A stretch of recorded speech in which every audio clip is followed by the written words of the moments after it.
Hi அஸ்ஸலாமு அலைக்கும். இன்றைக்கி குதிரைவாலி கிச்சடி எப்படி செய்கிறதுன்னு தான் பார்க்க போகிறோம். இது ரொம்ப உடம்புக்கு சத்தானது, ஈஸியாக டைஜஸ்ட் ஆகக்கூடியது.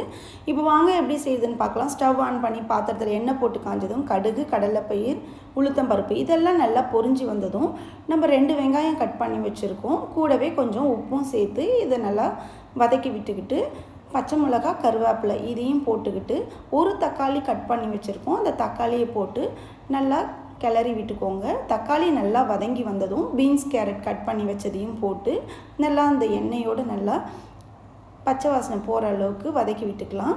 கூடவே கொஞ்சம் மஞ்சள்தூள் சேர்த்துக்கிட்டு 1 கிளாஸ் அரிசிக்கு 5 கிளாஸ் தண்ணி வச்சுக்கோங்க. ஏன்னா இது சிறுதானியத்தில் ரொம்ப தண்ணி இருக்கும், அதனால் 5 கிளாஸ் தண்ணி தாராளமாக வச்சுக்கோங்க.